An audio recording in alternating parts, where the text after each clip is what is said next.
आगे की स्थिति कैसी रह सकती है और क्या कुछ यहाँ पर एज ऑफ नाउ देखना होगा, इस पर बात करने के लिए सबसे पहले अपने साथ जोड़ेंगे आईएमडी के सीनियर साइंटिस्ट डॉक्टर अखिल श्रीवास्तव को।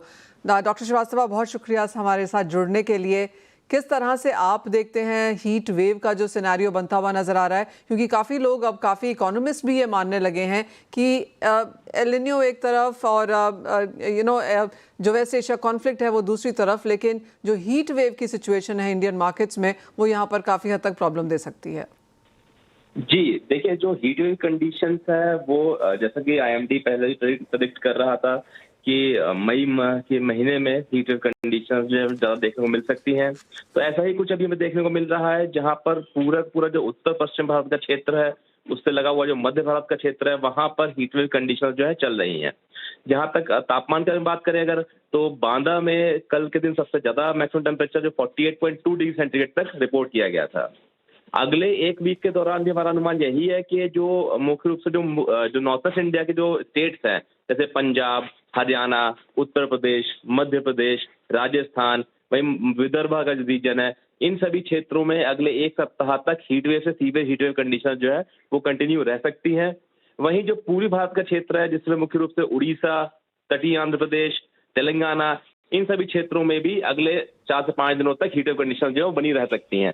तो अभी अगले एक सप्ताह के दौरान जो है तापमान में बहुत खास कुछ परिवर्तन होने की संभावना नहीं दिख रही है और हीटवेव कंडीशन कंटिन्यू रह सकती है।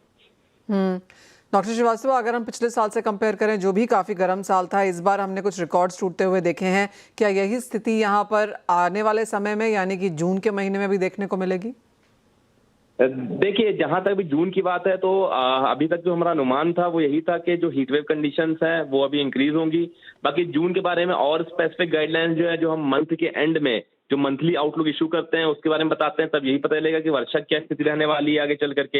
हालांकि अभी तुरंत ही हम बात करें तो अगले 7 दिनों के दौरान जो है तापमान की जो स्थिति है वो थोड़े से बढ़े हुए स्तर पर रह सकते हैं। इसको लेकर के उत्तर प्रदेश, मध्य प्रदेश, विदर्भा में रेड अलर्ट भी इशू किया गया है।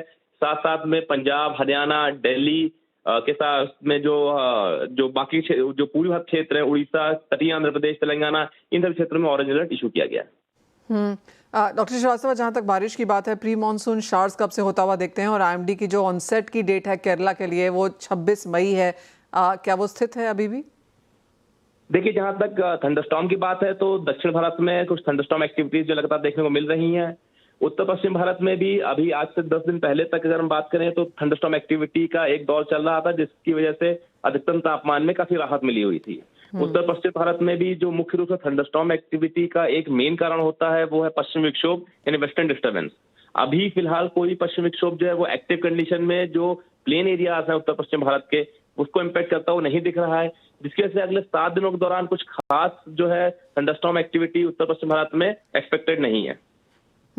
और जो मॉनसून ऑनसेट की बात है 26 मई को, वो केरला में है, लेकिन क्या उसके बाद की प्रोग्रेस अच्छी देखते हैं, क्योंकि माना यह जा रहा है कि ऑनसेट थोड़ा सा वीक रह सकता है? देखिए, जहां तक मॉनसून ऑनसेट की बात है तो उसको लगातार हम मॉनिटर कर रहे हैं। भारत मौसम विज्ञान विभाग जैसे उसमें कुछ अपडेट होता है वो इशू करता है। फिलहाल जो साउथ वेस्ट मॉनसून है उसने जो बंगाल की खाड़ी में काफी हिस्से को कवर किया हुआ है। अब जैसे ही आगे की सिचुएशंस में कुछ बदलाव होगा हम उसको इन्फॉर्म करेंगे। एक बार ऑनसेट हो जाता है उसके बाद उसके आगे की गतिविधि कैसे रहेगी उसके बारे में जानकारी दी जाएगी। वहीं जो मई के अंत में जो जो मंथली आउटलुक आता है, सीजनल आउटलुक आता है, उसमें भी वर्षा आगे जून के माह में और आगे सीजन में कैसी रहेगी उसके बारे में जो है डिटेल दी जाएगी। एक फाइनल सवाल डॉक्टर श्रीवास्तव, और ये वाटर रिजर्वॉयर्स को लेके है, जहां पर चिंताजनक स्थिति यहां पर बनी हुई है लगातार, और साथ ही साथ जिस तरह से हमने ऑलरेडी यहां पर हाई टेम्परेचर्स देखे हैं 47 डिग्रीज के आसपास, आपको लगता है ये लेवल टूटता हुआ नजर आएगा?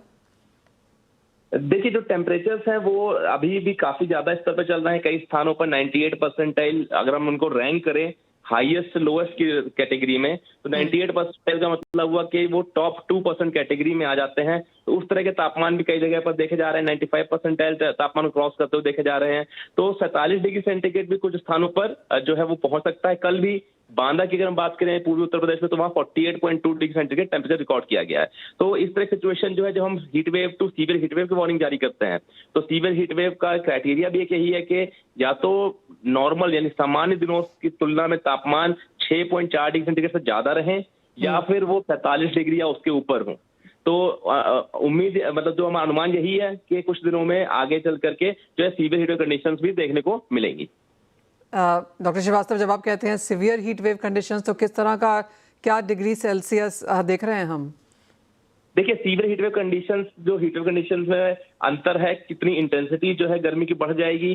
तो जब जो अलग कैटेगरी वाइज अगर हम इसको समझें तो हीट वेव कंडीशन है वो जब नॉर्मल से 4.5 डिग्री सेंटीग्रेड तापमान ज्यादा होते हैं जी, और साथ साथ में उनके साथ एक और थ्रेशोल्ड भी साथ में यूज किया जाता है कि जैसे प्लेन एरियाज हैं वहां 40 डिग्री सेंटीग्रेड से टेम्परेचर ऊपर होना चाहिए, कोस्टल क्षेत्रों में, तटीय क्षेत्रों में 37 डिग्री 37 डिग्री से ऊपर होना चाहिए, पहाड़ी क्षेत्रों में 30 डिग्री 30 डिग्री सेंटीग्रेड के ऊपर होना चाहिए। इस कैटेगरी के बाद में जब टेम्परेचर जो है नॉर्मल से 4.5 डिग्री सेंटीग्रेड ऊपर होते हैं तो हम उसको हीट वेव की कैटेगरी में उसको डिफाइन करते हैं, डिक्लेयर करते हैं।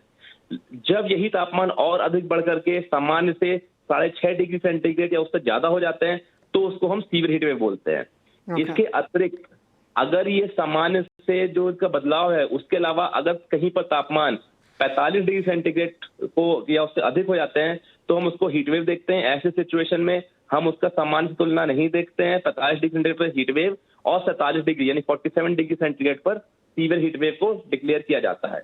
इसके साथ साथ परसेंटाइल माध्यम से भी हम समझें तो टॉप 5% जो इवेंट होते हैं किसी क्षेत्र में अभी तक के जो भी टेम्परेचर रिकॉर्ड हुए हैं पिछले 30 साल में, उनकी अगर हम उनको बढ़ते से घटके क्रम में लगा लें तो जो टॉप 5% वैल्यूज में कोई टेम्परेचर फॉल कर रहे हैं तो उसको हम हीट वेव की तरह डिफाइन करते हैं, डिक्लेयर करते हैं। और जो टॉप 2% इवेंट होते हैं यानी कि जो एक्सट्रीमनेस बताते हैं इवेंट की किसी क्षेत्र में, उसको सीवियर हीट वेव की तरह डिक्लेयर किया जाता है। डॉक्टर श्रीवास्तव, बहुत शुक्रिया आपका साथ जुड़ने के लिए और बहुत